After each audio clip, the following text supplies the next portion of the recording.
पूरे विश्व भर में जुलाई का महीना फ्रेजाइल एक्स अवेयरनेस मंथ के नाम से जाना जाता है।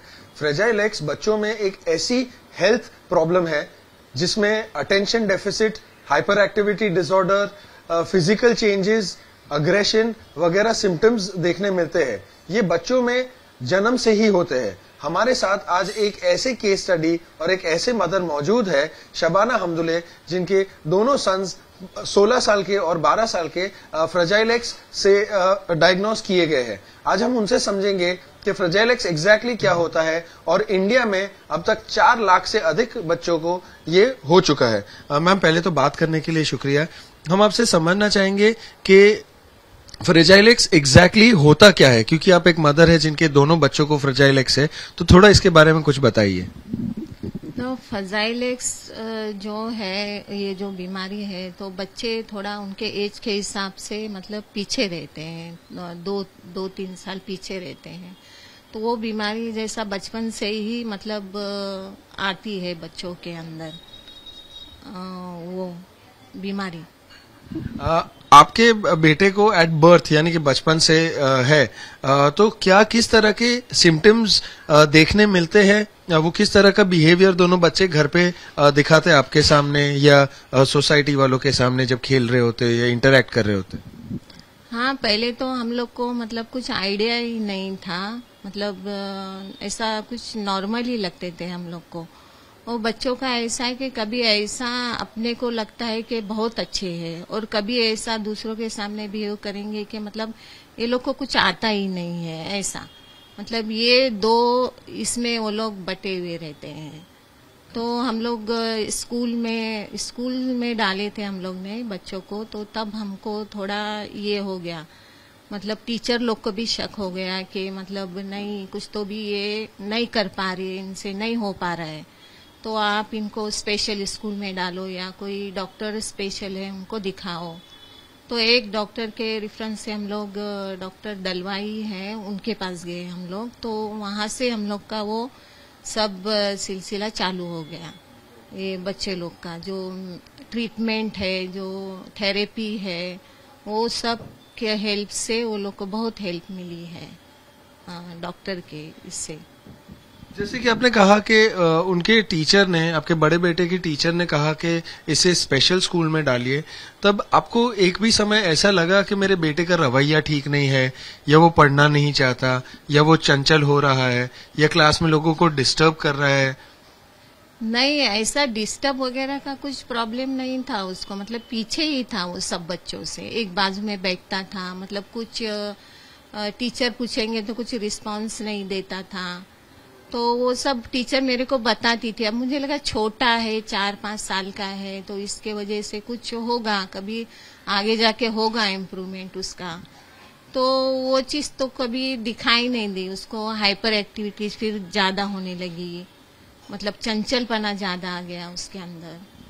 तो फिर हम लोग ने सोचा कि नहीं, कुछ तो प्रॉब्लम है इसको, क्योंकि मेरे इधर भाई को, मेरे मामू को, वो लोग को थोड़ा था प्रॉब्लम, फ्रेजाइल एक्स का है उनको प्रॉब्लम।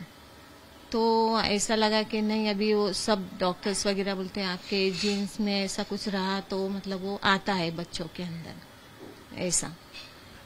ऐसा कहा जाता है कि ये जो फैमिली का जीन पूल होता है उसका डीएनए टेस्टिंग करते हैं और तभी पता चल पाता है कि फ्रेजाइल एक्स है या नहीं। और ये सिंगल जीन एक ऑटिज्म का भी कारण बन सकता है। तो किसी भी दौरान आपको लगा कि उनमें ऑटिज्म के भी कुछ सिम्टम्स आए हैं या ऐसा कुछ है? क्योंकि इसमें डिलेड हियरिंग होता है, डिलेड रिस्पॉन्स होता है, वो लोग जवाब थोड़ी देर के बाद से देते हैं। तो ऐसा कुछ आपको लगा या देखने मिला पर्सनली?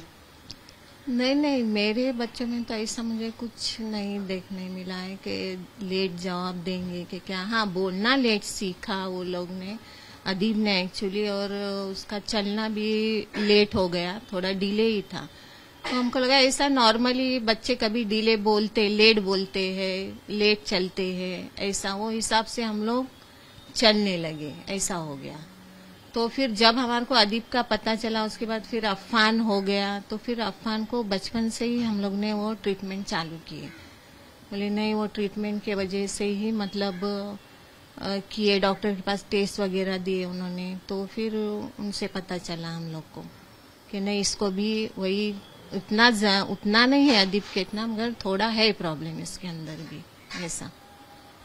ये एक काफी निराशाजनक बात भी हो सकती है एक माँ के लिए, क्योंकि उनके दो बच्चों को अगर फ्रेजाइल एक्स है। तो आपने इसके साथ कैसे डील किया? मेंटली और फिजिकली काफी एक्सर्टिंग प्रोसेस रहा होगा, क्योंकि वो ज्यादा एक्सर्ट नहीं कर सकते, ज्यादा स्ट्रेन नहीं ले सकते कोई भी चीज का। तो आप एक मदर के तौर पे इससे कैसे जूझती है अपने डेली लाइफ में, और बेटों के साथ कैसे डील करते हैं आप? नहीं, एक्चुअली मैं तो मतलब पहले इतना हिम्मत हारी नहीं थी मैं, कि मैं बोली नहीं, मतलब अगर हिम्मत हम लोग ऐसा हारेंगे तो बच्चों के ऊपर उनका असर पड़ेगा ना, तो इसके लिए नहीं, हम लोग कोशिश करते रहे, मतलब हार्ड वर्क किए।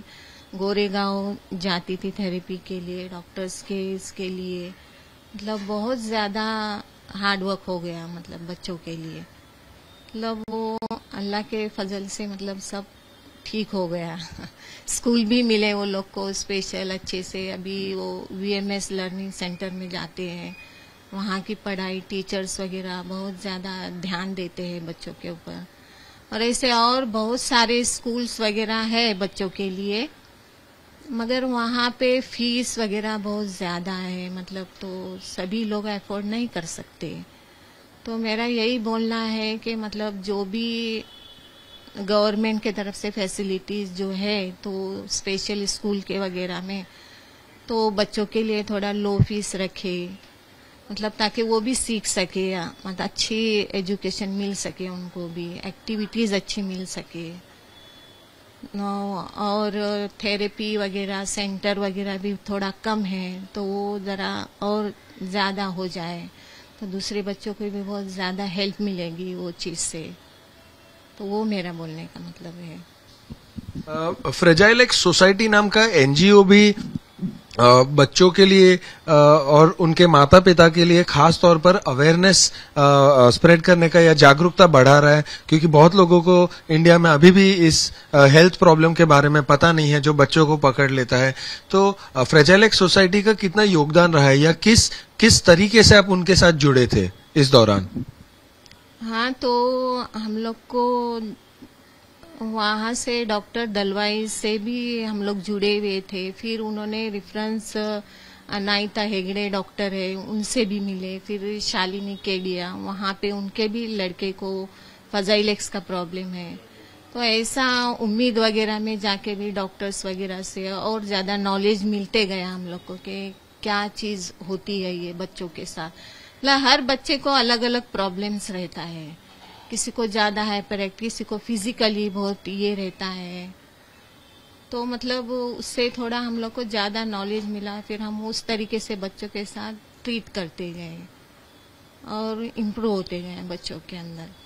कुछ टीचर लोग को भी हमने आइडिया दिए कि मतलब नहीं, ऐसा नहीं, ऐसा करना चाहिए, कि हम लोग को तो मालूम नहीं था ना कुछ भी, सब ये लोग से मिले, उनसे बातें किए तो समझ में आया कि कैसा ये करने का रहता है ये लोग के साथ। मेरा आखिरी सवाल आपसे रहेगा, हमारी सोसाइटी में अभी भी ऐसे लोग हैं जिनको क्योंकि इसकी जानकारी नहीं है, तो इसीलिए क्या बोलना चाहिए और कितनी सहनशीलता दिखानी चाहिए इस तरह के बच्चों के लिए, तो इसीलिए वो लोग पागल कहते हैं, मंदबुद्धि कहते हैं, ऐसे ऐसे गलत शब्दों का उपयोग करते हैं। तो ऐसे लोगों में जागरूकता बढ़ाने के लिए और ताकि सेंसिटिविटी, मानवता बढ़ाई जाए, उनके लिए आप किस तरह का मैसेज देना चाहेंगे, और खास करके उन पेरेंट्स को जो अपने बच्चों का केसेस अभी डिटेक्ट हो रहा है और वो थोड़े हिम्मत हारे हुए हैं? हाँ, तो मैं तो सबसे पहले बोलूंगी कि हिम्मत तो बिल्कुल नहीं हारना चाहिए, अपने को बहुत हिम्मत से काम लेना चाहिए बच्चों के साथ। अपने को तो मालूम है बचपन से लोगों का काम क्या रहता है, वो बोलते ही रहते हैं बच्चों के बारे में कि आपका बच्चा ऐसा है वैसा है, बहुत सारे सवाल करते हैं अपने से।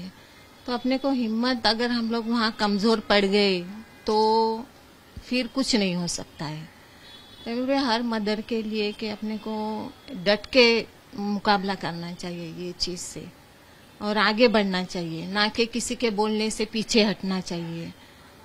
तो हम लोग को ये करके दिखाना है कि नहीं, ये बच्चे भी कुछ कर सकते हैं, अपने लाइफ में कुछ बन सकते हैं, कि इतने भी पीछे नहीं रह सकते ये बच्चे। तो हम लोग को यही दिखाना है कि मदर्स लोग को बोलना है कि नहीं, आप लोगों के बातों में नहीं आना चाहिए, अपने अपने बच्चों पर अपना फोकस रहना चाहिए कि अपन अपने बच्चे को कैसे आगे बढ़ाएं, उसका ध्यान कैसे रखें, उस चीज पे ज्यादा जोर देना चाहिए।